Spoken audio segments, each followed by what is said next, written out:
अस्सलाम वालेकुम दोस्तों आप देख रहे हैं हकीम हाजिक कीमियागरी यूट्यूब चैनल।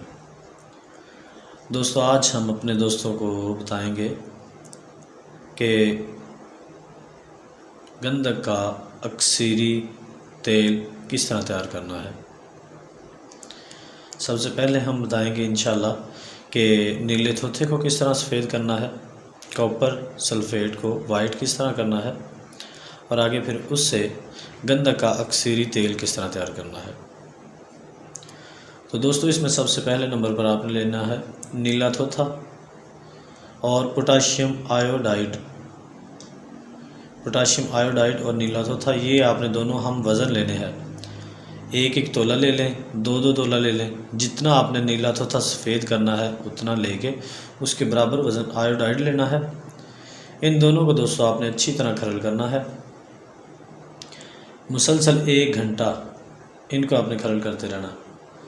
खरल करने के बाद फिर आपने जनाब इसमें पानी डाल के तो अच्छी तरह इसको घोल के पानी में खरल करके तो फिर आपने रख देना जी इसको तकरीबन 3 से 4 घंटे तक।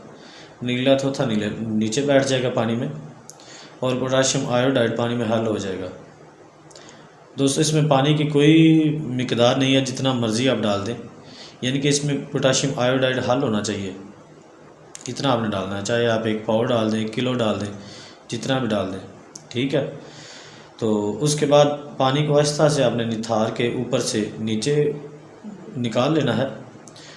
इस तरह निकालना है कि नीला थोथा नीचे से हिले ना, ये ना हो कि आपका नीला थोथा भी बाहर आ जाए।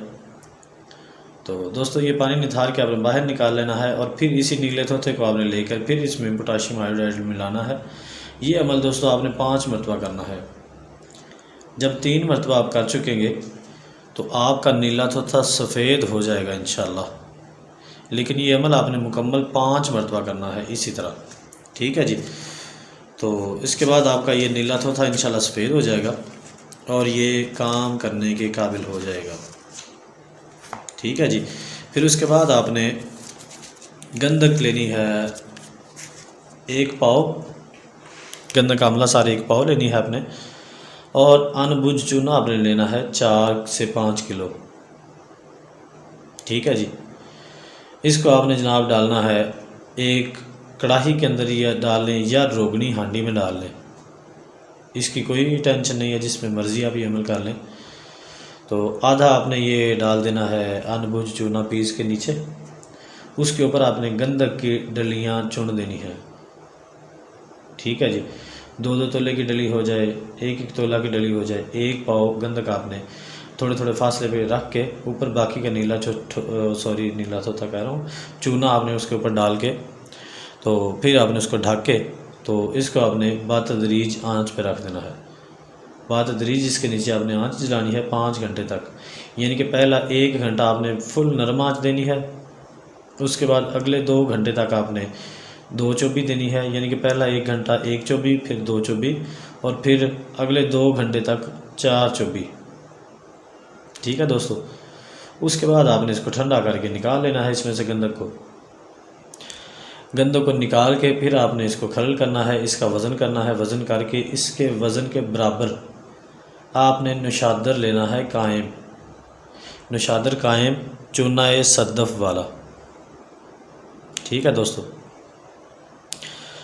और दोस्तों इस नुस्खे में आगे बढ़ने से कबल अगर किसी दोस्त के पास शिंगरफ संड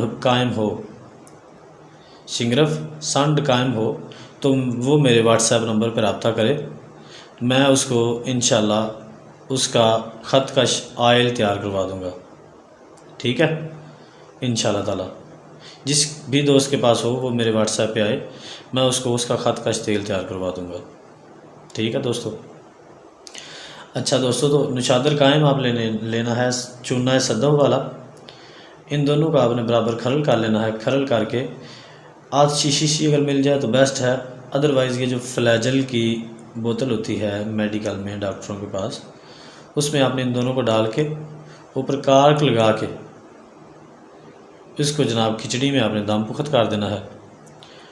तो इंशाल्लाह ताला 1 घंटे तक आपका रोगन तैयार हो जाएगा गंधक और नौशादर का। ठीक है जी। इससे आगे जो दोस्त जिस तरह से काम लेना चाहें ले लें। अगर किसी दोस्त को इस नुस्खे में किसी चीज़ की समझ ना आए तो वो हमें व्हाट्सएप पर रब्ता कर ले या कमेंट सेक्शन में आ जाए तो हम बता देंगे। और अगर किसी दोस्त को इस तेल से काम लेने की भी समझ ना आए तो वो भी हमारे व्हाट्सएप पर रब्ता करे, हम उसको इंशाल्लाह ताला बता देंगे।